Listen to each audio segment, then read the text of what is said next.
አእምሮዬን ቋጥሮ ሳይኮች አሉ። ለምን እንደሚቋጥሩ ምን እንደሚፈልጉ አላውቅም። ድንጋጭ ነገር ጀመረኝ። እዚህ የምሰራበት አካባቢ አንድ መጽሐፍ ቤት ገባሁ። እዛ ቤቱ ተቀምጠዋል መጽሐፎች። ገልጥ አድርጌ ላንብብ ሞከርኩኝ። በዛ ሰዓት ላይ አብይ አለማየሁ የሚል ድምፅ ሰማሁ። ወደ በርሳይ ማንም ሰው የለም። ግራ ተጋብቼ ወደ ቤት የገባሁ። ከዛ ስነሳ ራሴን ሌላ ሆኜ አገኘሁት ማለት ነው። መቆም አልቻልኩኝም። ራሴ ወዛወዛ። ፊቴን በመስተዋት ሳይ አረንጓዴ ሆኗል። ሽንት በተቀበሳ ላይ ደም ሆነ። ለምን እንደሆነ አላውቅም። አእምሮዬ ውስጥ የሚያወራ ድምፅ ፈጠረ ማለት ነው። ድምፅ ማውቃቸው ሰዎች ድምፅ አለ፣ የማላውቃቸው ሰዎች ድምፅ አለ። ያለማቋረጥ ነው የሚያወራ። ድምፁን ማስታወስ መጀመሪያ ጊዜ እባቡ ራሴ ላይ ተጠመጠመ ነበር የሚለው። እንደምንም ብዬ ማርያም ቸርች ደረስኩ። ማርያም ቸርች እንደገባሁ ማርያምን የሚሳደብ ነበር። ከገንዘብ አውጣ ነበር የሚለኝ። ቤተክርስቲያኑ ላይ ተጸያዳበት ነበር የሚለኝ። ይህን ድምፅ ቋጥሯቸው 20 ቀን ሙሉ ምንም ሰላማዊ እንቅልፍ የለም። ቆሜም ያወራል፣ ተኝቼም ያወራል። በዛ መሀል ራሴ ላጠፋስብ ነበር። ራሴ ላጠፋሳስብ መንፈሱም አብሮ ያወራል። ራስን አቃጥልና ሙት ነበር የሚለኝ። አሁን እስከኔ ጋር እያወራን እያናገሩክ ነው ወይ እያዳመጥክ ነው ወይ? ሁሌም ነው ያለው። መጠኑን የቀነሰው ከበፊት ያጠበቅኩት ነገር ተራ ሰው መስሎ የነበረ ግን የመንግስት ሰዎችም አሉበት። ለምን ይሄ እንዳደረጉ አላውቅም። ሰላም እንደምን አላችሁ? ኪዲ ነኝ ከካናዳ። ዛሬም በሌላ ዝግጅት ተመልሰናል። አብይ ስለተገናኘን እጅግ በጣም ደስ ብሎኛል። በጣም ትልቅ አክብሮት አለኝ። በእኛ ማህበረሰብ ብዙ ጊዜ ሀሳብ ይፈራል። አንተ የሆንከው እያለ ጀጅ እደረጋለሁ። ሰዎች በተለየ መልኩ ሊያዩኝ ይችላሉ፣ እንደዚህ የውስጤን ከተናገርኩኝ በኋላ በሚል ብዙ ነገሮችን እንዳናቅና ነገሩ ምንም አዲስ ነገር የተለመደ እጅግ በጣም የተለመደ ነገር ሆኖ ነገር ግን እኛ ላይ ሲደርስ እንደ አዲስ ነገር እንድናይ ከሚደረጉ ነገሮች አንዱ ነው ማለት እደፍራለሁኝ። ከዛ በፊት ግን እንኳን ደህና መጣ። እኔም አመሰግናለሁ እንግዳ ስላደረግሽኝ። እኔም ስለመጣህ በድጋሚ አመሰግናለሁ። እስቲ ራስህን በማስተዋወቅ እንጀምርና ወደ ዛሬው ጉዳያችን በሰፊው እንገባለን። እኔ አብይ ታደሰ አለማየሁ እባላለሁ። አሁን ያለሁት ዳላስ ነው የምኖረው። ኢትዮጵያ ተወልጄ ያደግኩበት ደብረ ብርሃን ነው። መልካም። እንግዲህ አንድ በጣም የሚገርም ትረካ የሚመስል በጣም ላይክ ኢትስ ፋሲኔቲንግ የጻፍክልኝን ነገር በጣም ረጅም ነው፣ ጊዜ ወስጄ አንብቤዋለሁ። ስለደረሰብህ የህመም ሁኔታ ነው የገለጽክልኝ። ነገር ግን ሰዎች ሊረዱት ምናልባት የማይችሉበት ሁኔታ ነው። በሕክምናው ምናልባት ዲያግኖስም አድርገው ከሆነ ትነግረናለህ። ብዙ ጊዜ ስም መስጠት በተለይ በአሜሪካና በካናዳ ለእያንዳንዱ ህመም እኛ ሀገር ቤት ደብሮኛል የምንለውን እነሱ ዲፕሬሽን ወይም ደግሞ ስትረስ እያሉ ስም መስጠት የተለመደ ነው። ለዚህም ነገር ምናልባት ዲያግኖስ አድርገው ከሆነ ልትነግረን ትችላለህ። ነገር ግን እስቲ ወደ አሜሪካ አመጣጥ አሁን የሆንከው የተገጠመህን ነገር ብታጫውተን። እንግዲህ ያደኩበት ሰፈር አካባቢ ስላሴ ቤተክርስቲያን አለ። እዛ አካባቢ የምሰማቸው ነገሮች አሉ። ሰዎች እነዚሁ ሰዎች ችግር የተጠማቸው ሰዎች የምሰማቸው ነገሮች አሉ። ብትሄድ ግን እንዴት እንደሆነ ችግሩን አላውቅም ነበር። ሰዎቹን አውቃቸዋለሁ፣ ስማቸው ተደጋጋሚ ነው። እዚያ ሰዎች ችግር የሚፈጥሩት ሰዎች ላይ ምስጢሩን ግን ይህን ያክል አይገባኝም ነበረ። ተማሪ ያለው ትምህርት ላይ የምቸገርበት የራሴ ብቻ ምስጢር ነበረኝ። ለምን የምለው ጥያቄ ነበረኝ። ያንን አልፌ 10ኛ ክፍል ተማሪ ነኝ። 10ኛ ክፍል ድረስ ተማርኩኝ። ውጤት አልመጣልኝም። ዳግሜ ተማርኩኝ። በዛ ሰዓት ላይ መሀል ላይ አባቴ አረፈ። በዛ ጊዜ አገሩም ሰላም አልነበረም። ውጤት አስተካክዬ አዲስ አበባ ለመማር የሄድኩት ኮሌጅ የግል ኮሌጅ ውስጥ ከመሄድ በፊት ግን ወንድሜ ዲቪ እንዲሞላ አበረታታኝ ማለት ነው። ዲቪ የሚቻለው 10+2 ነው በዛ ጊዜ። እኔ ደግሞ ገና 10ኛ ክፍል ተማሪ ነበርኩኝ። ሞልቼ ሄድኩኝ። አዲስ ኮሌጅ አዲስ አበባ ላይ ሲቪል ኢንጂነሪንግ የምህንድስና ትምህርት ጀመርኩ። መጀመሪያ ዓመት ትምህርት እየተማርኩ ያለ መሀል ላይ ዲቪ ደረሰኝ። በጣም ደስተኛ ነበርኩኝ፣ ግን ገና 10+1 ነበርኩኝ። ኬዙ በሚቀጥለው 2ኛ ዓመት ነበር የሚመጣው። እዛ ደግሞ 10+2 ይሆን ነበርና ልክ 2ኛ ዓመት ስጨርስ ቀጠሮ ቀን ደረሰ ማለት ነው። ወንድሞቼ ተራርጠው እንደምን ብለው ጨረሱልኝ። አለቀ። ነገ ልገባ ዛሬ ሁሉ ነገር አለቀልኝ።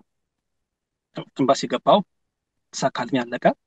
ወር አልቆየውም ወደ አሜሪካ መጣሁ እና በጣም ደስተኛ ነበርኩኝ። እንደሚወራው አሜሪካ የነፃነት ሀገር ነው፣ ሰርቶ የሚለወጥበት ነው የሚለው ነገር እጅግ በጣም አስደስቶኝ ነበር። ከቤተሰብ ላይ እንኳን እኔ ምንም ስሜት አልተሰማኝም። በደስታ ነበር መጣሁት። ሀዘንም ስሜት መለየቱ ሁላ አልተሰማኝም ነበረ። አሜሪካ መጣሁ። መስከረም 2 የገባሁት አስታውሳለሁ። ተቀበለኝ ሰዎች። እዛ እንደገባሁ ሁሉ ነገር ተሳካልኝ። ዶክመንቶች ሁላ ተሟሉልኝ። ጥሩ ጊዜ ነበረ። ፍጹም ጤነኛ ነበርኩ ለሁለት ሶስት ወር። አስታውሳለሁ ኦክቶበር 15 ላይ መጀመሪያ ስራ ያገኘው ሚሲስ ኪሚ ስቶር ቨርጂኒያ። እዛ ገባው። ደስ የሚል ጊዜ አንድ ወር ያክል አለፍኩ ማለት ነው። አንደኛ ወር ላይ ግን በኖቬምበር አካባቢ ላይ መጽሐፍ ማንበብ ወዳለሁ ብቸገርም ሚስጥሩ ባይገባኝም የምቸገርበት ምክንያት መጽሐፍ ወዳለሁ ለማንበብ ሞክራለሁ፣ ግን የሚያቆሚ ነገር አለ፣ ችግር አለ። ለራሴ ምስጢር ብዬ ያስኩት ነገር ማለት ነው። እና እዛ አካባቢ የምሰራበት አካባቢ አንድ መጽሐፍ ቤት ገባሁኝ። አስደንጋጭ ነገር ጀመረኝ እዛ ላይ። መጽሐፍ ቤቱ አዲስ መጽሐፍ ይመስለኛል። ተቀምጠዋል መጽሐፎች፣ ነጭ ነጭ ሽጉጥ የያዘች። ገልጥ አድርጌ ላንበብ ሞከርኩኝ። በዛ ሰዓት ላይ የኔን ስም የሚጠራ ድምፅ ሰማሁኝ። አብይ አለማየሁ የሚል ታደሰም አላለኝም። አብይ አለማየሁ የሚል ድምፅ ሰማሁት። ማነው የሚጠራኝ ብዬ ተደናገጥኩ ማለት ነው። ለሀገሩ እንግዳ ነኝ። የሚያውቁኝ ሰዎች ሁለት ልጆች ናቸው። እነሱም ስራ ናቸው ያሉት። ወደ በር ነው ያየሁት። ወደ በር ሳይ ማንም ሰው የለም። አበሻ ነው እኔ የጠረጠርኩት እና ትንሽ ነው ዋክ ያደረኩት። ውስጤ የሚገባ የሚወጣ ነገር ስሜት አየር ፊል አደርጋለሁ እና ትንሽ ዋክ እንዳደረኩኝ ደከመኝ። ውስጤ ወደ ምዕራብ ሮጠ የሚል ድምፅ አለው። ደከመኝ፣ ተኩት ማየቱ ማለት ነው። ግራ ተጋብቼ ወደ ቤት የገባው በዛው ወቅት ላይ ነበር። እንግዲህ ደክመኝ ከስራ ገብቼ በተኛውበት ሰዓት ላይ ነው የሚያስቃይ ህልም ይመስል ዓለም ውስጥ ገብቼ ከዛ ስነሳ ራሴን ሌላ ሆኜ አገኘሁት ማለት ነው። ከተነሳ በኋላ ወደ ባዝሩም ነበር የሄድኩት። መቆም አልቻልኩኝም። ራሴ ወዛወዛ። ፊቴን በመስተዋት ሳይ አረንጓዴ ሆኗል።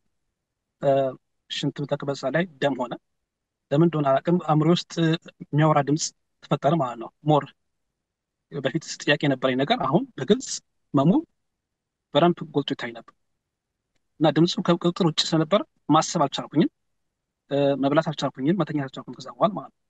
እና ድምፁን ማስታወሰው መጀመሪያ ጊዜ እባቡ ራሴ ላይ ተጠመጠመ ነበር የሚለው ያወቅኩት ነገር፣ የተረዳሁት ነገር ከውስጤ የሆነ እርኩስ ባህል እንደገባን ያወቅኩት። የሰው ስራ ነው ብዬ ተረጠርኩት።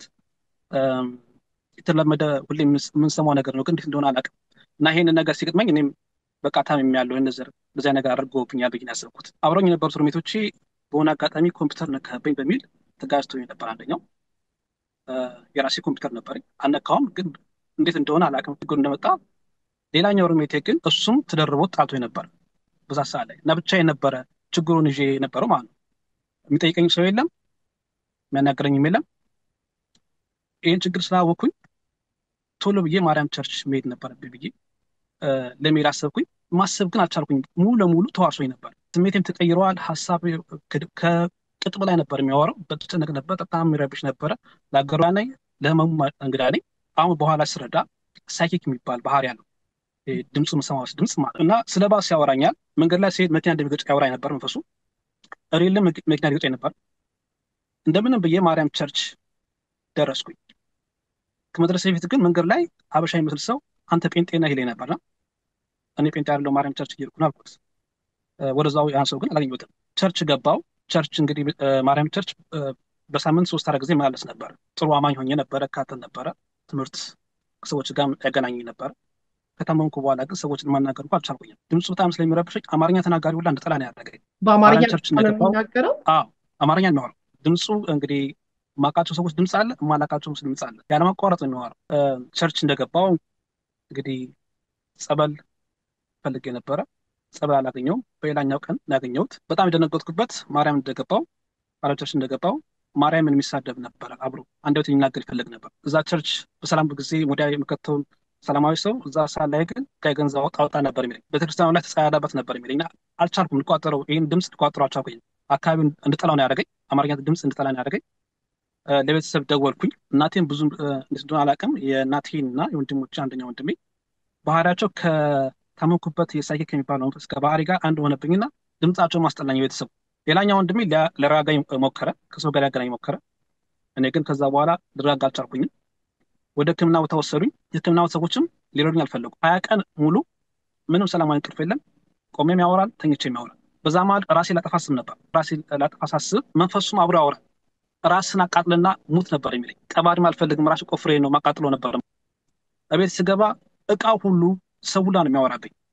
አንዳንዱ የሳይክ ባህሪው ሪል እውነተኛ ይገጥመኛል። እውነት ቀድሞ ቢነግረኝ ሄጄ ስደርስ አገኘዋለሁ ያን ነገር። በዚህ መሀል ለእናቴ ወደ ኢትዮጵያ እንደምመለስ ነገርኳት።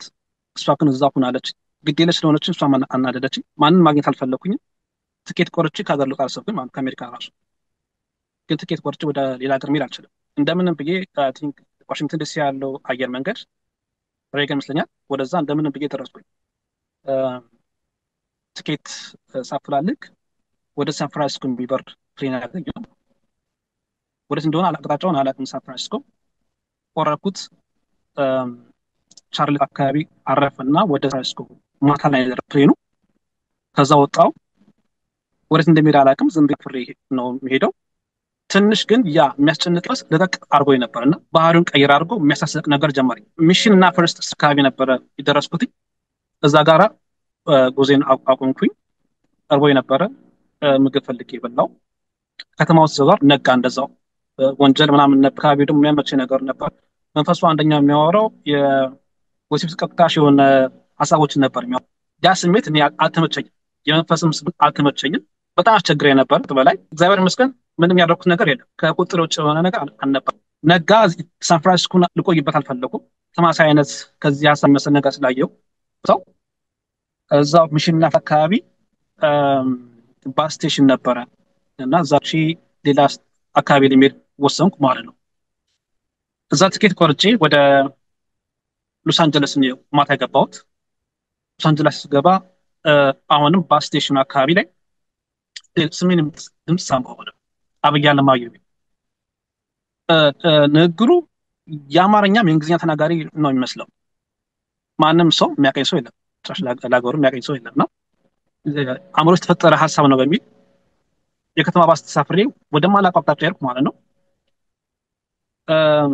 በመሀል ላይ ሳቤንም እይታዬን የሚቀያየር ነገር ነበር። ምን እንደሆነ አልኩኝ።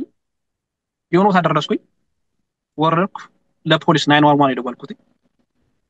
ችግርን ጠየቁኝ። በአስተጓሚ ነገርኳቸው። ሊረዱኝ እንደሚፈልጉ ነገሩኝ። ከሆነ ሆስፒታል አስገቡኝ። እዛ ማረፊያ ደግሞ ሌላ ወደ ሌላ አካባቢ ወደማላውቀው አካባቢ ወሰዱኝ። የሜንታል ሄልዝ ሆስፒታል ያው ችግሩ ስለነገርኳቸው እንደዛ ነው ችግሩ ብሎ አስገቡኝ።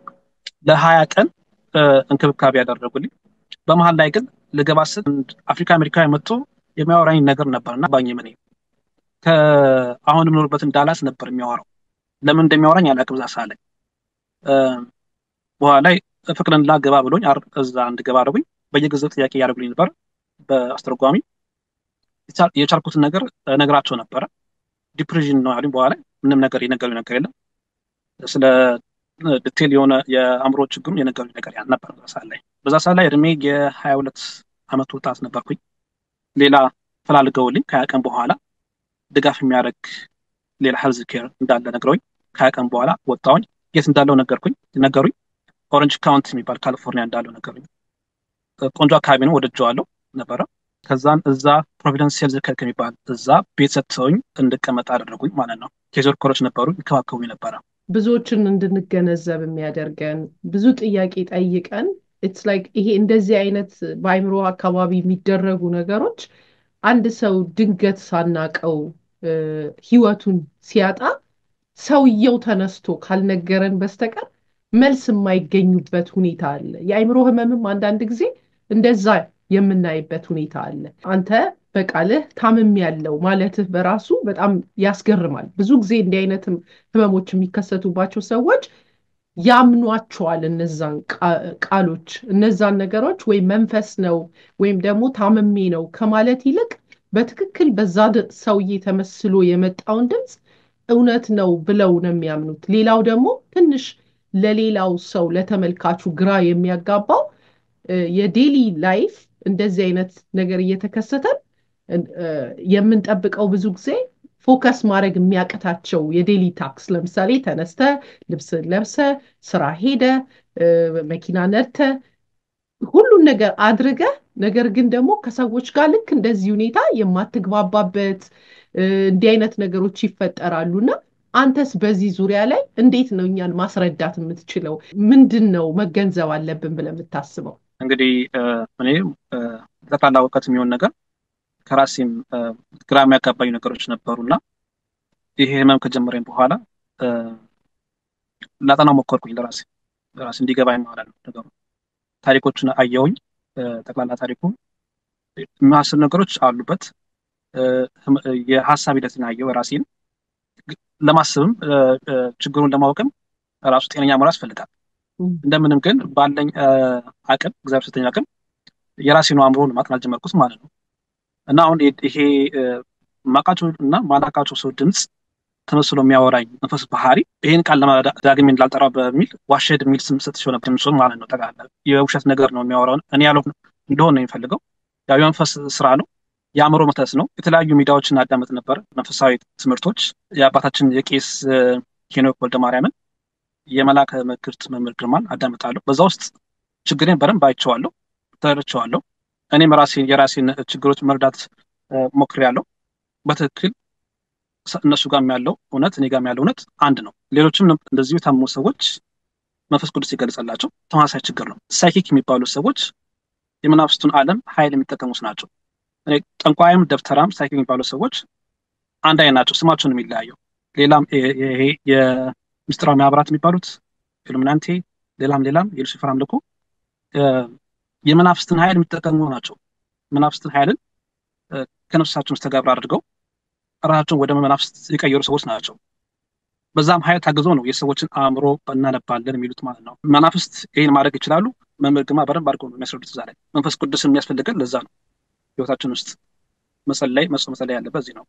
ይሄ መርኩስ መንፈስ እንዲያሸንፍም ማለት ነው ጠቅላላው ይሄን የማውቀው። እና ግን ይሄኛው ዋሸድ የአእምሮ መተት እኔ ላይ የፈጠረብኝ ባህሪያቶች ቄስ ሄኖክም እንደዚሁ የአእምሮ መተት ምን እንዲፈጥር ይገልጹታል። ተማሳይ ነው ከኔ ችግር ጋር።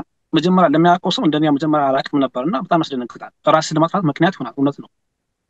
ብዙ ሰዎች ምናልባት በዚህ አይነት ችግር ውስጥ ያሉ ሰዎች ራሱ ጠፍቶም ሊሆን ይችላል። እንቆቅልሽም ችግሩም ሆኖባቸው ግራ ተጋብተውም ያሉ ሰዎች ይኖራሉ። እኔ ኢትዮጵያ ውስጥ እያለሁ የምሰማው ነገር ነበርና ችግሩን በትክክል ባላውቀውም ችግሩ ሲገጥመኝ ግን የተረዳሁት የርኩስ መናፍስ እንደሆነ ስለማውቅ ቀጥታ የመንፈስ ቅዱስ እርዳታ ነው የፈለኩት። እንዴት አድርጌ እንደምፈልግ ነው ያልገባኝ እንጂ ነገሩ ገብቶኛል። በዚህም አልሸነፍም ብዬ ነው የቆየሁት እንጂ ይሄን ሙሉ ለሙሉ ውሳኔ ላይ ሆነው እስከዛሬ ድረስ በህይወት አልገኝም ነበር። ራስን ማጥፋት ምክንያት ይሆናል ይሄ ችግር።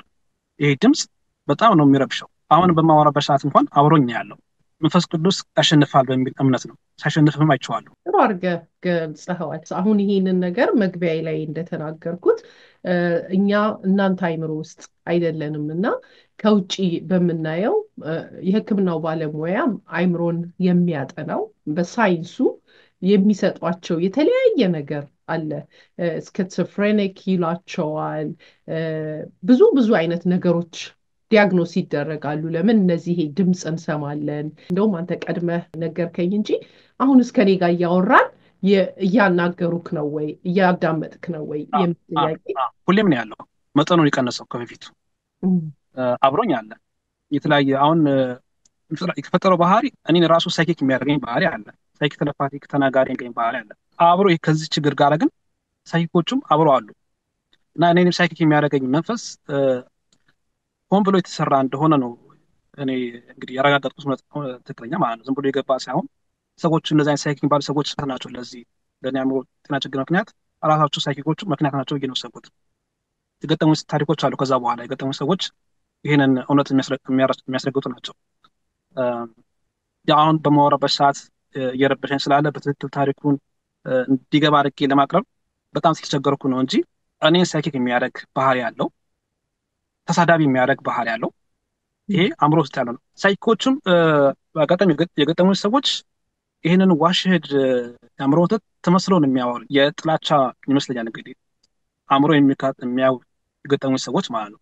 አእምሮ ውስጥ የፈጠረውን ሀሳብ ተመስሎ ነው የሚያወሩ። እኔ አሁን ዋሽድ አእምሮ መተት እና የገጠሙ ሳይኪክ የሚባሉ ሰዎች ዋሽድም ችግር ፈጣሪ ነው አእምሮ ውስጥ ያለው መንፈስ፣ ሳይኮችም ያዩዋቸው ችግር ፈጣሪዎች ናቸው። ለህይወት ያደጋ ናቸው ሁለቱ። የሳይኮች ሰዎች ይብሳሉ ከአእምሮ ውስጥ ካለው ዋሽድ ድምፅ ማለት ነው። ጤና ያለ መንሳት ማለት እና የተጠና ስራ ሰርተውብኛል። ያልጠበቅኩት ነገር ተራ ሰው መስሎ የነበረ ግን የመንግስት ሰዎችም አሉበት። ሳይኪክ የሚባሉ የመንግስት ሰዎች አሉበት በዚህ ታሪክ ውስጥ ማለት ነው። ለምን ይሄን እንዳደረጉ አላውቅም። አሁን ይሄን ሳወራ ያው መጀመሪያም የአእምሮ ጤና ያለበት ሰው ነው ተብሎ ስለሚታሰብ ማወራው ነገር ውሸት ነው የሚመስለው ለሰዎች። ኧረ እነዚህ አይነት ነገር የለም ይሉኛል እነሱ ሰዎች ሲነግራቸው እና ተመሳሳይ ታሪክ ግን ያላቸው ሰዎች አሉ። አእምሯችን ይቋጥራሉ የሚካተሉን ሰዎች አሉ የሚሉ ሰዎች አሉ። እኔም አንደኛው ነኝ። እንደዛ አእምሮ የሚቋጥሩ ሳይኮች አሉ። ለምን እንደሚቋጥሩ ምን እንደሚፈልጉ አላውቅም። ሁሉ ነገር የገጠመኝ ሳያያዝ ሳይኪ የሚባሉ ሰዎች ሆን ብለው ያደረጉት ነገር ብዬ እንዳስብ ነው የተገደድኩት ማለት ነው። ማሰብ አልፈልግም፣ ግን የገጠመኝ ነገር ግድ እንደዚህ አይነት ችግር እንዳለበት የመንግስት ሰዎች ናቸው እንደዚህ ነው የሰሟቸው፣ ነጮች ናቸው። ይሄ መናፍስ የሚጠቀሙ ሰዎች ቋንቋ አእምሮ ውስጥም አንብበው ቋንቋን መርዳት ይችላሉ ማለት ነው። ብዙ ጥያቄዎች አሉኝ። አሁን ሳይኪ የሚባሉ ሰዎችን ብትጋብዣቸው በራሳቸውን ጠይቃቸው ጥያቄዎች አሉኝ። አንድ ላይ አድርገሽ በጽሁፍ ይዤ ራሴን አረጋግጬ ብጠይቃቸው ደስ ይለኛል። ብዙ ጥያቄዎች አሉኝ። ለምንድን ነው ሰዎችን አእምሮ የሚመለከቱት በዚህ መናፍስ ተያይዘው ታግዘው? መምህር ግርማ ይገልጹታል። ይሄ ራምፓ መንፈስ የሚባል መንፈስ ነው እንደዚህ የሚያደርገው የሚል ግልጽ ያለ ትንታኔ ሲሰጡ ሰምቻቸዋለሁ። በጣም ነው የማመሰግናቸው። እሳቸውን ብዙ ሰዎች እንዲፈወሱ ያደረጉ አባት ናቸው። እኔ ሞክሬያለሁ አግኝቻቸው። ያው ይህንን ፕሮግራም የሚያዳምጠው ከሆነ በጣም የምወዳቸውን የማከብራቸው አባት ናቸው። ቄስ ሄኖክንም መላእክት መንግስት ነው ግርማ። በዛ ውስጥ ነው ግልጽ የራሴን ችግር አየሁት። እንደዚህ አይነት ሳይኪ የሚባሉ መንግስት መስሪያ ቤት ውስጥ የሚሰሩት እዚህ ሀገር ውስጥ እንዳሉም አላውቅም ነበር። በህመሜ ውስጥ ነው ያወቅኳቸው። በግልጽ ሲናገሩ ያየኋቸው። ይሄንን ለምን እንደሚናገሩ አላውቅም። ከታመምኩበት በሽታ ጋር ተመሳሳይ ችግሮች ነው ይዞ የመጡብኝ። እኔን ለማጥቃት ነው ሆን ብለው። ለምን እንደሚፈልጉት አላውቅም። ለመናፍስቱ ዓለም ለጨለማው ዓለም አምልኮ እንደሆነ ጠቁበት አላውቅም። እኔ ስለጎዱ የእነሱ መናፍስ ስለሚደሰት እንደሆነ አላውቅም። ብዙ ሰዎች ናቸው ለአእምሮ ውስጥ ያለውን ነገር የሚያወራውን ነገር በግልጽ ሲናገሩ ያቸዋሉ። እነዚህ ሰዎች እኔን ሳይኪክ አድርገው ነው የሚያስቡኝ። እኔ ፈጽሞ ሳይኪክ ሆኜ አላውቅም። ዋሸድ የሚባለው የአእምሮ መተት ስም ሰጠሁት። ዋሸድ የአእምሮ መተት ነው። የሳይኪክ ቴሌፓቲክ ተናጋሪ እንደሆነ ያደረገኝ ማለት ነው። እኔ የሰዎችን አእምሮ አላይም፣ የሰውን ገበና አላይም። እነሱ ግን የሰው አእምሮ የኔን አእምሮና ገበና የሚያየው እየነገሩኝ እንደ ጠላታቸው ነው የሚቆጥሩኝ። የሀገር ጠላት፣ የህዝብ ጠላት አድርገው ነው መንፈሱ የሚያወራኝ። ይሄን ነው እነሱ የሚያወሩት ይሄን እና ምክንያት ነበረው ይሄ። እኔ ተራ ምቀኛ ሰዎች እኔን ጤና ለጉዳት ብለው አስበው የሰሩት ነበር ላይ። በግልጽ ግን ነጭ የሆነ ሰው ሀሳብ እናውቃለሁ ብለው ሲናገሩኝ የተጠና ስራ የሰሩት ከመጽሐፍ ቤቱ ጀምሮ ተመሳሳይ ነገሮች አሉ። 2011 ላይ እዛ ኦሬንጅ ካውንቲ እያለሁ ብቻዬን የምኖርበት ቤት ውስጥ ፕሮግራሙን መግለጽ ካለብኝ ጂሚ ፋለን የሚባል ፕሮግራም ከታተል ነበር፣ ለቋንቋ ብዬ ማለት ነው። ቋንቋ ትምህርት ቤት ያለው ኮሚኒቲ ስኩል ውስጥ ራሴን ከዚህ ክፉ ሀሳብ ለማውጣት ትምህርት ቤት ነበር። ስመለስ ደግሞ ማታ ላይ የጂሚ ፋለን ፕሮግራም እከታተላለሁ። የጽሁፍ አለኝ ቲቪው ላይ፣ እሱን እያነበብኩ ፕሮግራሞችን አያለሁ። ለቋንቋ ይረዳኛል በሚል ሀሳብ ማለት ነው። እና የጂሚ ፋለን ፕሮግራም ለረዥም ጊዜ ለ1 ዓመት 2 ዓመት እከታተል ነበር። በመሀል ላይ ግን ተመሳሳይ ችግሮች ናቸው። በዚህ ፕሮግራም ላይ መጀመሪያ ምንም ድምፅ የለም፣ ካሜራ ላይ እየጮኸ ነበር የሚያልፈው። ተደጋጋሚ ሁለተኛው ቀንም እንደዚህ ሆነ። ፕሮግራሙ አይተላለፍም። የሆነ ሰዓት ላይ ግን ስሜን ጠርተው ነው የተሰደቁት ማለት ነው። አብይ እንግሊዝኛውን አላውቀውም፣ እዛ ሰዓት ላይ ትርጉሙ ማለት ነው ዊርድ ብላክ ነው ያለኝ እና ዊርድ የሚለውን ትርጓሜ በኋላ መፈለግ ጀመርኩ ምን ማለት እንደሆነ ማለት ነው። አስቀያሚ ነው የሚለው አብይ አስቀያሚ ጥቁር ማለት ነው። ይሄ ሆን ብሎ የተሰራ ነው። ማስደንገጥ ነው። መጽሐፍ ቤቱ ማስደንገጥ ነው። የኛው ለማስደንገጥ ነው። የገጠሙኝ ሳይኮችም የተናገሩኝ ሲናገሩኝ ማለት ነው። ቁጣ ሲናገሩኝ እንግዲህ ምንም ታሪክ አልተፈጠረም። እራሳቸው ኬዝ ሲረዱኝ የነበሩት እና ጥሩ ናቸው ስለታቸው የነበሩ ሰዎች አንተ የአእምሮ ህመምተኛ አይደለም፣ ሆምለስ ነህ፣ የሚያስጨንቅ ሀሳብ ማለት ነው። ሆምለስ ነህ አንተ፣ አንረዳህም። ምንድን ነው የውጭ ሆምለሶች የሚገፉት ካርታ አለ፣ እሱን የምትገፋው አንተ፣ አንረዳህም ከዚህ በኋላ የሚል ነገሮች ይናገሩኝ። አሁን ይሄ ሀሳብ ለእኔ የሚያስጨንቀኝ ከየት አመጡ ነው የሚያወራው? ለምንድን ነው እንደዚህ አይነት ነገር የሚያወራው? ሌላኛውም ኬዝ ወርከር ጥሩ ሰው፣ በጣም ወደው ሰው ነበር። መሀል ላይ ጸባዩ ተቀየረ። የሆነ ችግር ገጠመኝ ዋና ከሆነ ቤት ውስጥ ማለት ነው። ብቻዬን አድር ነበር ከሆነ ቤት ውስጥም ተመሳሳይ ችግሮች ናቸው የሚገጥሙኝ። ቤት ጠብቅ ተብዬ ጠብቅ ነበር ከዛ ቤት ውስጥ እና ብቻዬን ነው። 4 ክፍል ያለው ቤድሩም ነው። ከስራ ተመልሼ ነበር እና ድካም ውስጥ ነበርኩኝ። ቤት ውስጥ የሚያስፈሩ ድምፆች ስማ ነበር። አሁን ከአእምሮ ውጭ ቤት ውስጥ ነው የሚሰማኝ እና ማየት ሞከርኩኝ። ምንም ነገር የለም። የስልክ ጥሪ ያለ አካባቢም እሱ የለም። ንፋስ የሚመስል ነገር ይነፍሳል። የተዘጋ በር ነው። ሻወር ቤት ይከፈታል። የጅሳይ ምንም ነገር የለም። አእምሮ የፈጠረው ሀሳብ ነው ብዬ ሰላም ብዬ ተኛው። ግን ይሄ ዋሸድ የአእምሮ መተት ቴክሳስ እያለ አላውቅም። ቴክሳስ አልኖርኩበትም፣ አላውቀውም ጭራሹን ስቴቱንም። ግን ያወራኝ ነበር። ማስታወስ ስለዚህ ጉዳዮች ስለሆነ አስታውሳቸዋለሁ በትክክል። ተኛው፣ ድካም ነበርና የድብድብ ስሜት እንሰማኝ ምን እንደሆንኩ አላውቅም። እና በህልም ዓለም የሚመስል ነገር ነው። የተቆራረጠ ስጋ ምናምን ቋሻ መጣ ያድርገው ፒክአፕ ትራክ ውስጥ ነው። አሁን ይሄ ሀሳብ ይሄ ታሪክና ድርጊት ተደጋጋሚ የሚመጡ ታሪኮች ናቸው። ከአእምሮ ችግር ጋር ነው ብዬ ነበር ያሰብኩት፣ ግን አይደለም። እና ተደናግጬ ከዛ ቤት ውስጥ ያው የፈጠረብኝ ሀሳብ እንደሆነ አላውቅም፣ በጣም አዝኜ ማልቀስ ጀመርኩኝ። እና በመሀል ላይ ስልክ ጥራ የሚያላግጥ ሰው ድምፅ ማለት ነው። ይሄን ሁላ መሆኑን ነገር የሚያውቅ ሰው ነው እንደዚህ ያደረገው። ስልክ ቁጥሩ ራሱ ነበረኝ። እንደ በግ ጮሆ ነው የዘጉብኝ ስልኩ ማለት ነው። ከዛ በኋላ ያ ጥሩ ሰው ነው የምለው ኬዝ ወርከርም ጥሩ አልነበረም። የሚያወራቸው ነገር ነበረ። አይቻለሁ፣ አንተ ባለጌ ነህ፣ መሞት አለብህ። እኔ ይህን ሲናገር ለእሱ ያለኝ ሀሳብ መልካም ስለነበረ እንደ ብዙ ነገር አላየሁትም ነበር። በኋላ ሲቆይ ነው ሲደጋገም የሽጉጥ ድምፅ የሚቃብ ድምፅ ሲሰማ እና የሆነ ሪል ነገር ሳይ የሆነ ችግር ሳይ ይሄማ ችግር አለው ብዬ ወደ መሄድ ተውኩ ማለት ነው። በደብቅ ነበር የኔ ኬዝ ወርከር ከመሆን ወደ ሌላ ቦታ ሄደው ማለት ነው፣ ሳይታወቅ ሄደው ሌላ ሰው የነገረኝ። ወደዛ መወደውን ማከብረው ስለነበረ ለማየት ነበር እሱን የሄድኩት። ግን እሱ ፍላጎት አልነበረም እኔን ለማግኘት ማለት ነው። የሆነ ማህበር እንዳለ እና እሱ የሚያውቀው ታሪክ እንዳለ ነው በኋላ ያወቅሁት ማለት ነው። ለምን እንደሆነ ሊገባኝ አልቻለም። እኔ የራሴ ችግር ነው ብዬ ነበር ያሰብኩት። በኋላ ሲደጋገም ነው ይሄማ ችግር አለው ብዬ የደመደምኩት ማለት ነው። የሚያጋጥሙ ሰዎች ጠቅላላ ከእኔ አእምሮ ጤና ችግር ጋር ተመሳሳይ ባህሪ ያላቸው፣ ተመሳሳይ ነገር የሚናገሩ ናቸው። ትሰርብናለህ የሚል መንፈሱን ባህሪ እንድሳደብ የሚያደርግ የሳይክ ቴሌፓቲክ ባህሪ ያለው ባህሪ ነው። የመንፈሱም ሰዎችን ተመሳሳይ ስለሆነ ይሄ ለዓላማ ነው ብዬ ደመደምኩ። መጨረሻ ላይ ቋንቋም ይገባቸዋል ማለት ጀመርኩኝ። ነጮቹን ቋንቋ ይገባቸዋል። ይህን ኃይል ተጠቅመው ሲመለከቱ በጣም የምወዳቸው አካባቢ መጥላት ጀመርኩ ማለት ነው። ድምፅ ገባሁ። ቤት ሰጥተው የሚያኖሩ ነበር 2 ዓመት። ከዛ በኋላ ብዙ ሊረዱኝ አልፈለጉም። እግዚአብሔር ስታት አንድ ፊሊፒናዊ ነበረች። ለ2 ዓመት ቤቷን እያጸዳሁ እንድኖር ፈቅዳልኝ። ከእሷ ጋር ኖሬያለሁ። በመሀል ላይ ቤተሰብ፣ ወንድሜ፣ እናቴ በጣም እያዘነች ነው፣ ናፍቃለች፣ ወደ ሀገር ተመለስ የሚል ደብዳቤ ከጻፈልኝ በኋላ ወደ ኢትዮጵያ ተመለስኩ። እንደዚህ አይነት የሰው ችግሮች የገጠሙኝ እዛው መልካም ጥሩ ሀገር ከምለው ኦረንጅ ካውንቲ ካሊፎርኒያ ውስጥ ነበር በነጮች። እና ግራ የሚያጋባኝ ነበረ። የአእምሮ ችግርም የሰዎችም ችግርም ተመሳሳይ ነገር። ኢትዮጵያ ተመልሰህ ጸበል ገባህ ወይስ እንዴት ነበር? ኢትዮጵያ ሄጄ ያው ያደኩበት አካባቢ የቄሶች ሰፈር ነው። ቄስ አምባ ትልቁ ታሪካዊ ቤተክርስቲያን ስላሴ ቤተክርስቲያን አለ። እዛ ነበር የሄድኩት ከእናቴ ጋር። እናቴም ተጨንቃ ነበር፣ የሰፈሮቹ ላይ ተጨንቆ ነበር። እዛ ተጠመኩኝ። እንቅልፍ በጣም ይቸግረኝ ነበር። በመድኃኒት ነበር የምተኛው። ጸበሉ ከተጠመቁ በኋላ ግን ሰላማዊ እንቅልፍ መተኛት ጀመርኩ። እዛው አካባቢ ሉከልሽ ማርያምን፣ ሰሜንሽ ክሊያኖች ነበሩ። ሰዎች መጥተው እንደዚህ ችግር ያለባቸው ሰዎች እሰማለሁ፣ ተመሳሳይ ችግሮች ያለበት ሰዎች መጥተው እንደሚጠመቁ እዛ ተካትዬ ነው ወደ ዳላስ እንድመጣ። መልካም፣ በጣም አመሰግናለሁ። ተመሳሳይ ያንተ አይነት ችግር የገጠማቸው ሰዎች አንተም ስትነግረን አሁን እንደሰማሁት የመጀመሪያ ጠላት አድርገው የሚያዩዋቸው ቤተሰቦቻቸውን ነው።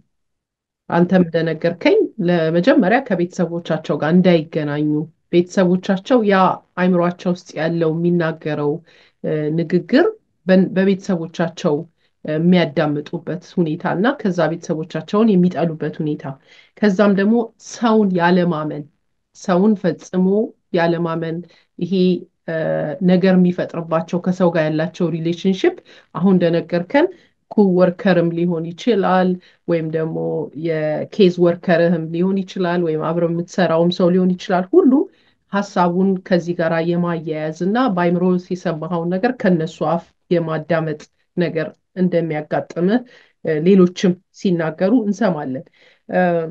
ሌላው ደግሞ ህይወትህን ልክ እንደ ቴሌቪዥን ማየት የሚችሉ ሰዎች እንዳሉ፣ እንደዚህ የመሳሰሉ ነገሮችን ያጋጥማሉ። አሁን አንተ ምሳሌ እናትህ ወይም ወንድምህ የሚናገሩ ነገር ተናግረዋል ነው ወይስ እኔ ስለታመምኩ ነው ይህንን የተሰማኝ ብለህ እንድታስብ ነው የሚያደርግህ? ወይስ አሁን የዘረዘርኳቸው ነገሮች ሪል ናቸው ብለህ ነው የምታምነው? እኔ ማሰብ ሪል ነው ብዬ ማሰብ አልፈልግም፣ ግን ሪል ሆኖ ስላገኘኋቸው ነው። ሪል ሆኖ ስላገኘኋቸው ይሄ ዋሸ ዳምሮ መተት ለዚህ ፐርፐዝ ነው ተብሎ የተሰራው ብዬ ደመደምኩት። አሁን የደመደምኩት መጨረሻ ላይ ይህንን ነው። ይህ ብቻ ሳይሆን ሳይክ የሚባሉት ሰዎች ማህበር እንደፈጠሩ በትክክል ራሳቸው ሰዎቹ ከሚናገሩት ከድርጊታቸው መረዳት ይችላል። አልፈለግም ይሄን ነገር እንዲሆን ህመሙ እንዲኖር አልፈለግም። ሰዎችም አውቀናል ብለው እንዲናገሩ አልፈለግም። እኔ ከህመሙ ሳይኮች የሚባሉ ሰዎች ይብሳሉ ለእኔ። ስራቸው ክፉ ስራቸው ራሱ ይሄኛውን ያመጣው የእነሱ ስራ ነው። እኔ የደመደምኩት መጨረሻ ላይ የራሴን ህይወት ታሪክ ከራስ በላይ የሚነግረኝ ሰው አይኖርም እና መጨረሻ ላይ ያወቅኩት በእነዚህ ሰዎች ምክንያት ይሄ የአእምሮ ጤና ችግር መጥቷል ብዬ ነው የደመደምኩት። በትክክልም ሲያደርጉት ስላዩዋቸው ነው። ሲናገሩ ጉዳት ሊያደርሱ ሲሞክሩ ስላዩዋቸው ነው። አንድ ሰው አይደለም ማህበር እንዳላቸው ነው ያወቅኩት። መጨረሻ ላይ ሊያወሩት የሚፈልጉት ስለ እኔ አእምሮ ነው እንጂ ስለምናገረው ሀሳብ አይደለም። እናቴና ወንድሜ የነሱ ይለያል። በትክክል ችግሮቹን መለየት ስንዴውና ክርዳዱ መለየት ስላለብኝ ሚስጥራቸውንም ክፉ ስራቸውንም በትክክል ነው የተረዳሁት። እኔ የተረዳሁት ብቻ ሳይሆን በመንፈስ ቅዱስ የተገለጸውንም እውነት ማየት ችያለሁ። መንፈስ ቅዱስ የገለጸውን እውነት ስምልሽ ትልቅ አባቶች ፈውስ አገልግሎት ሲሰጡ ተመሳሳይ ችግር ያለባቸው ሰዎች በመንፈስ ቅዱስ ተይዞ ነው ርኩስ መንፈሱ የሚናገረው ሚስጥሩ ማለት ነው። ያ ሚስጥር እኔ ጋር የነበረ ነው እና በትክክል ሰዎቹ ሆን ብለው ያደረጉት ነገር ነው። እንደዚህ አይነት ጉዳቶች በየትኛውም መንግስት ዳኝነት አያገኝላቸው። ማንኛውም ሰው መድኃኒት ሊሰጠኝ አይችልም። ይሄንን መድኃኒት የሚሆነኝ እግዚአብሔር ነው። መንፈስ ቅዱስ ኃይል ነው መድኃኒት የሚሆነኝ ለዚህ። የእናቴና ወንድሞቼ ንግግር እኔንም ያናገረኝ የሰው ስራ ነው እና በትክክል እነሱ እንደዚህ አይነት ነገር አያውቁም። በትክክል ያደረገውት ነገር ጠይቂያቸው አናውቅም ነው ያሉኝ። እንደውም አዝነዋል። እንዴት እንደዚህ ታስበናለህ ብለው። እኔ ማስብ አልፈልግም። ሳቃቸው መጀመሪያ ስለያቸው እንደዚህ አይነት ነገር እንደሚያውቁ ነው የማውቃቸው። የቤተክርስቲያን ሰው ናቸው። ሌሎቹ ግን አብረው ነው ያሉት ሰዎች። መጨረሻ ላይ እዛ ጸምቄ ከጨረስኩ በኋላ የእህቴ ባል ከእናቴ ጋር ከመምጣት በፊት የነገራት ነገር ነበር። እኔ አላውቅም ሚስጥራቸውን። የስላሴ ቀን ነበር ጥረ ስላሴ እና ቄስ መጥተዋል ሊያጠምቁ ፈልጋል ብለው ነገሩኝ። ይሄ ግን አእምሮ ውስጥ ያለው ሀሳብ ገና ካሊፎርኒያ ስነሳ ነበረ ሲያወራኝ አእምሮ ውስጥ የምሰማው። እኔን ሳይኪክ የሚያደርገኝ ባህሪ ያለ ብዬሻለሁ። እነዚህ ሰዎች እኔን ሳይኪክና ሊሉኝ ይፈልጋሉ። ለዛ ነው ያ ባህሪ ውስጥ ያለው ማለት ነው። ያን ነገር ያዳምጣሉ ማለት እነሱ። አሁን ይሄ አእምሮ የፈጠርኩት ነው ብዬ ነበር ልቀበል የፈለኩት። እውነት ነው ብዬ ልቀበል አልፈለግም። እውነት ሆኖ ምድር ላይ ሰዎቹ ሲናገሩ ስለሰማሁ ይፈልጉታል ይህን ነገር ማለት ነው ብዬ ደመደምኩት ማለት ነው። እና እኛ ሰውዬ ቄስ ተብለው እንደታመምኩ ስለሚያውቁ እናት ስለነገረች ሄድኩ ማለት ነው ከዚህ ሰው ቤት። ግን እኛ ሰውዬ ቄስ አልነበሩ፣ ደብተራ ጠንቋይ ናቸው። እና እናቴን በደካማ ጎን የገቡባት ማለት ነው። እኔ አሁን ሊነግሩኝ የፈለጉት ምንድን ነው? አሁንም ከቤተሰብ ጋር እንድጣላ ነው የፈለጉት። በሰው አንደበት ሰውን ድምፅ አስመስለው እንደሚናገሩ ክፉ ስራቸውን በግልጽ ያየሁት ነው። ይሄን ክፉ ስራቸውን መምህር ግርማ ላይ እንደዚህ ሲነገር ሰማለሁ። አሁን አእምሮ የፈጠረው ነው ብዬ ነበር ላስብ መገደደው ማለት ነው። ግን በግልጽ ተጨባጭ ነገር ስላየው እኚህ ሰው የስላሴ እንግዳ ቄስ ሲሆኑ ደብተራ ጠንቋይ ነበሩና የጻፉት ጽሁፍ ከግራ ወደ ቀኝ የተጻፈ ጽሁፍ ነው። ከግራ ወደ ቀኝ የተጻፈ ጽሁፍ ደግሞ እንደዚህ ሲያስተምሩ አንድ መንፈሳዊ ትምህርት ሲያስተምሩ መተት ጽሁፍ ነው። ሆን ብለው ያደረጉት ነገር ነው። በቤተሰብ መጥተው ማለት ነው። ቤተሰብ አያውቅም።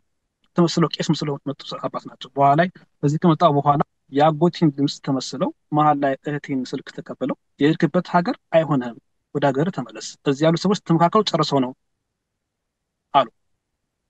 አጎቴን ድምፅ ተመስለው አጎቴ እንደዚህ አይነት ነገር አያውቅም፣ እንደዚህ አይነት ምስጢር አያውቅም። አሁን እኔ አጎቴ ተናገረ ብዬ ከአጎቴ ገልጣለሁ። እንደዚህ አይነት ጠንቋይ የሚባሉ ሰዎች ወይም ሳይኪ የሚባሉ ሰዎች አልወድም። እኔ ህመሙ አብረውኝ ስላለ አልወዳቸውም።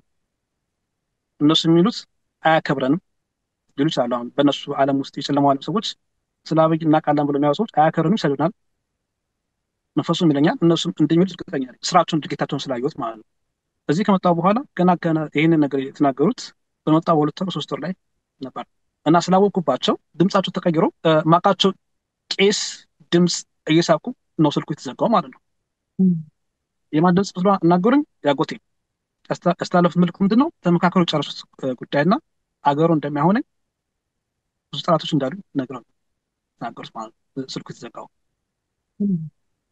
እና እንደዚህ አይነት ነገሮች የእናቴን ወንድሞን ችግሮች እኔ ድምፅ ብዬ የተቀበልኩት ድምፅ እንዳልሆኑ እንደዚህ አይነት ነገር ህይወት ውስጥ ሁሉ እኔም ታመንኩበት ችግር እነሱ ጋር በተለየ መንገድ እንደገጠማቸው ነው ያረጋገጥኩት ማለት ነው። እንደዚህ አይነት ስራዎችን በመናፍስታዊ እውቀት ሰዎች ናቸው መሀል ላይ ገብተው እንደዚህ አይነት ስራ እንደሚሰሩት ማለት ነው።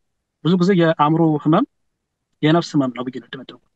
አንድ እንግዳሽን እንደዚህ ስትገልጽ ሰምቻለሁ። ተመሳሳይ ችግሮች ማለት ነው። አዎ መንፈሳዊ ስራዎች ናቸው እንደዚህ አይነት የአእምሮ ጤና ችግር የሚሆኑት። በጣም አመሰግናለሁ። እንግዲህ ከዚህ አሁን ካለህበት ህመም አንጻር ቀደም ብዬ የዘረዘርኳቸው ነገሮች ከቤተሰብ እንዳትግባባ መሆን፣ ድምፆችን መስማት፣ አካባቢ ካለ ሰው ጋራ በጣም ብዙ ነገሮችን እንደሚፈጥርብህ ነግረህናል። እነዚህ ሁሉ እንግዲህ በህይወታችን ውስጥ ተረጋግተን እንዳንኖር፣ እንዳናድግ፣ እንዳናገባ፣ እንዳንወልድ ከሚያደርጉ አንድ ችግሮች ናቸው። ቤተሰብ እንዳንመሰርት፣ ከቤተሰብ ከጓደኛ ጋር በሰላም ተረጋግተን እንዳንኖር የሚያደርጉ ችግሮች ናቸው።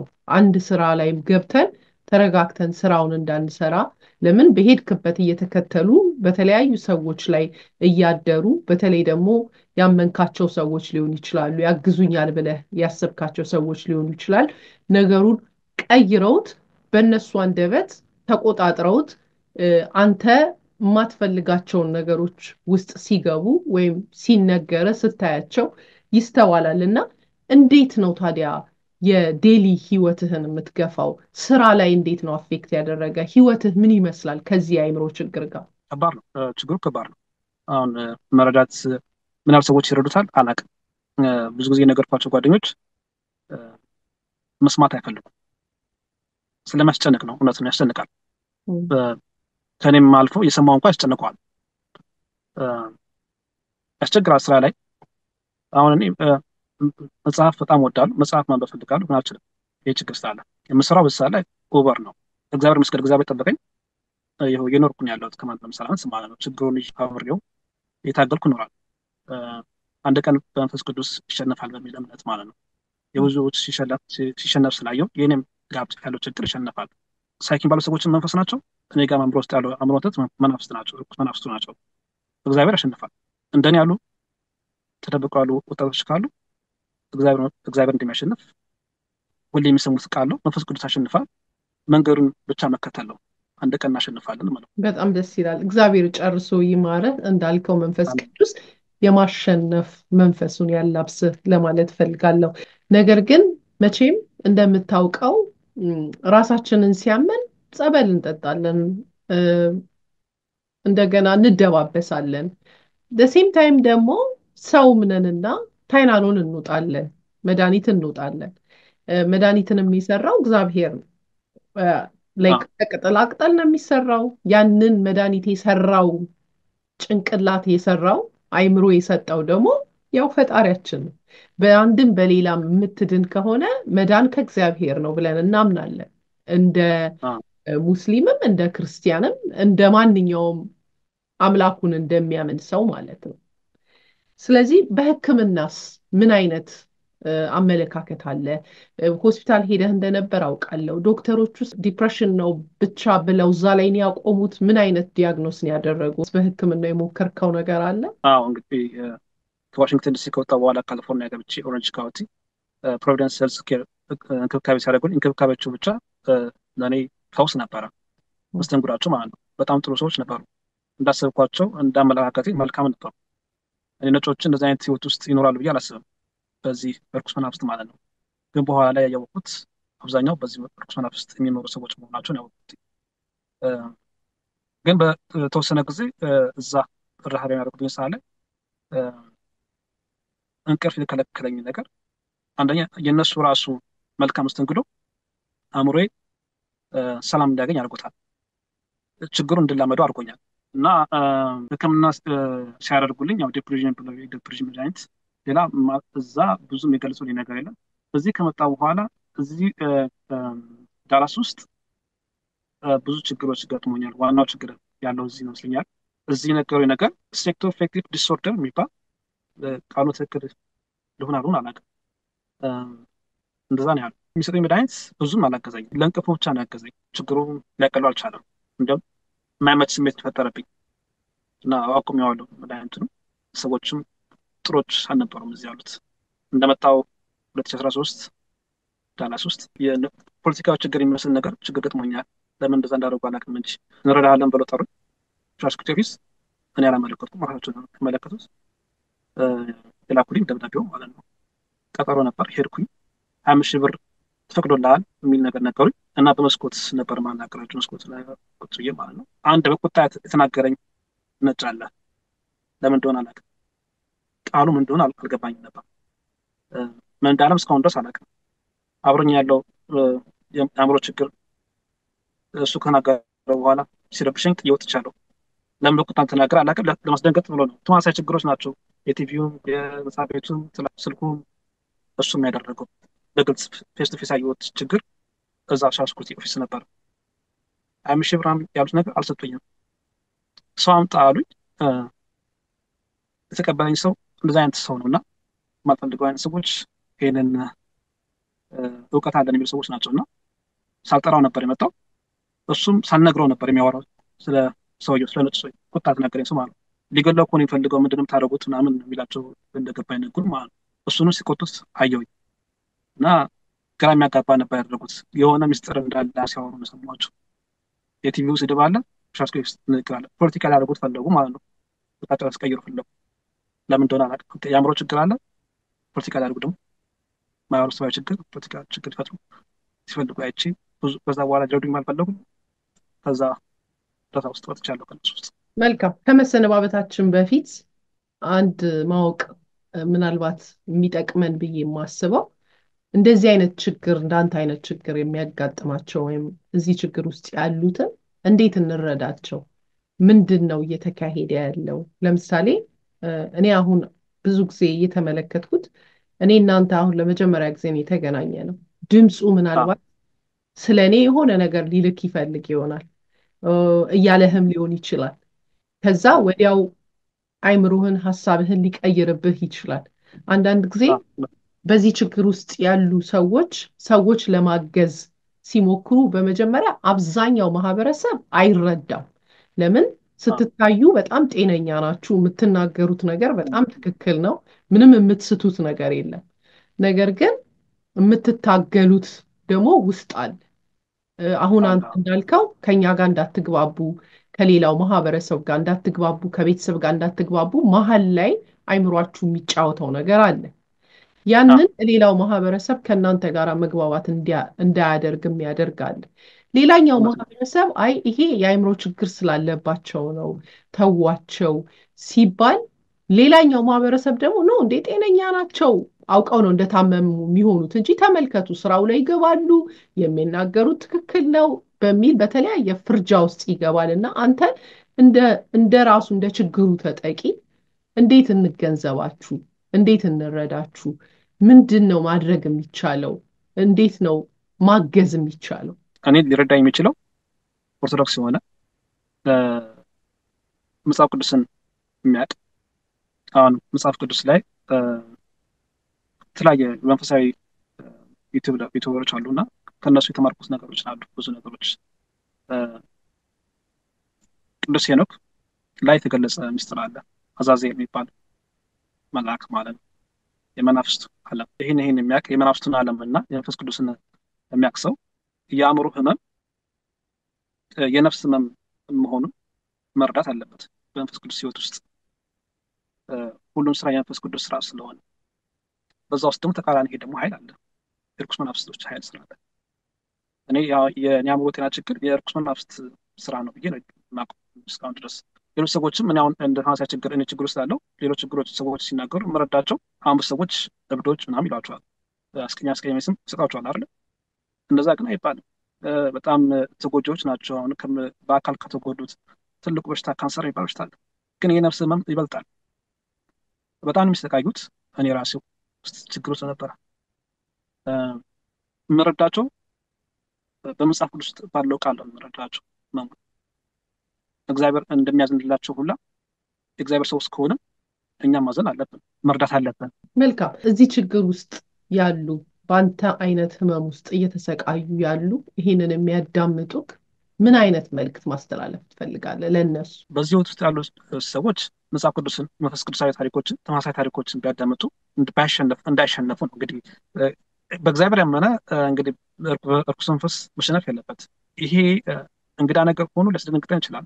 ያስደንግጦ ስለነበረ ግን ሁሌም ማሰብ ያለብን መንፈስ ቅዱስ ከኛ ጋር እንዳለ፣ መንፈስ ቅዱስ እንደሚረዳ ማሰብ አለብን። ችግሩን መደበቅ ሳይሆን ለመንፈሳዊ አባቶች መናገር፣ መንፈሳዊ ትምህርቶችን መማር፣ የሚገባን ነገር ማድረግ ብዬ ማስበው። በጣም አመሰግናለሁ። ትልቅ ግንዛቤ እናገኛለን፣ እንረዳለን። ምናልባት አንዳንድ ሰዎችን ይህንን ካለመረዳት አንጻር መጥፎ ባህሪ፣ ተንኮለኛ፣ ሰውን ሁሉ ማያምኑ አድርገን የመሳል ነገር አለ። ለምን? የራሱ የሆነ የሚሰጠው ባህሪ ስላለ። አሁን አንተ በመጀመሪያ ግልጽ ያስቀመጥከው ነገር የአእምሮ ህመም ገጥሞኛል፣ የመንፈስ ህመም ገጥሞኛል፣ እንዲህ አይነት ችግሮች አሉ እያልክ ስላስቀመጥክልን ምንም ብትናገር እንገነዘበሃለን። ነገር ግን እኔ ጤነኛ ነኝ፣ እኔ አልታመምኩም፣ ይሄው ስራ እየሰራው ነው። ነገር ግን ሰዎች ሁሉ ጠላት ሆነው ተነስተውብኛል። ሰዎች ሁሉ ከከተማ ከተማ ትራቭል ታደርጋለህ፣ ቤተሰቦችን ሳይቀር በተንኮል ወይም በሌላ ነገር እንዳሰቡ አድርገህ ተናግረህ ያንን ሁሉ አሁን ሙሉ ለሙሉ ተቀብለህ አምነህ ያለህበት ሁኔታ ቢሆን መጨረሻ ላይ ብዙ ጊዜ እንዲህ አይነት ሁኔታ የሚያጋጥመው ለሆምለስነት ነው የሚዳርገው። ከስራ ወጣሃል፣ ከሰው ጋር አትስማማም፣ ከቤተሰብ ይለይሃል።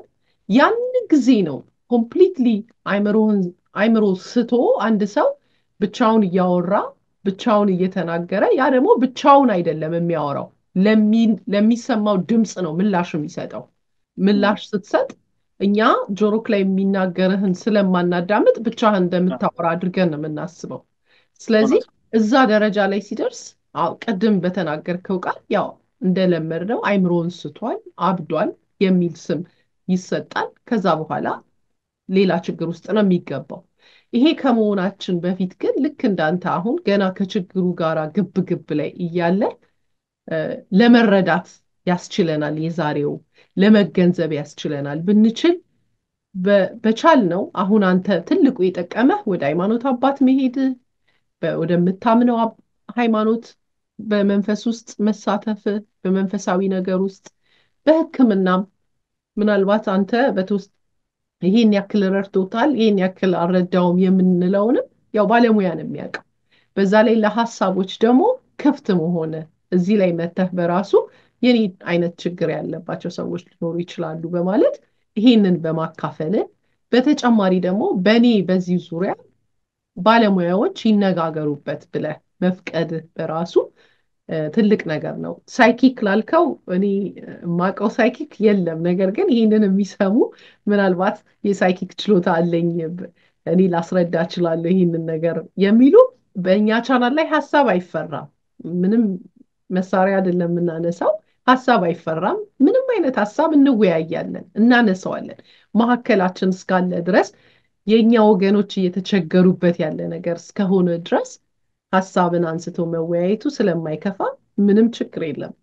በዚህ ዙሪያ ላይ የሃይማኖት አባቶችም ምናልባት ከየትኛውም ሃይማኖት ምንም ችግር የለውም፣ ከየትኛውም ሃይማኖት የሆኑ አይ ይሄ የመንፈስ የዲያብሎስ ስራ ነው፣ እኛም የምንናገረው ነገር አለ በዚህ ዙሪያ የሚሉ ክፍት ነው መድረኩ። ተመልካቾቻችን ከዚህ ፕሮግራም ያገኛችሁትን ግንዛቤ በኮመንት ሴክሽን እንድታስቀምጡልን፣ ሀሳባችሁን አካፍሉን። ባለፈው ጊዜ ተመሳሳይ የሚመስሉ ሁለት እህቶቻችንን እንዳቀረብን የሚታወስ ነው። እነሱም ተመሳሳይ በሚመስል ሁኔታ ይህንን ነገር ግንዛቤ በፈጠሩበት ሰዓት ብዙዎቻችሁ እኔም ላይ ይሄ ነገር ተከስቷል፣ የማውቀው ሰው ላይ ይሄ ተከስቷል፣ ይሄ ነገር አለ እያላችሁም እንደነበር አስታውሳለሁኝ።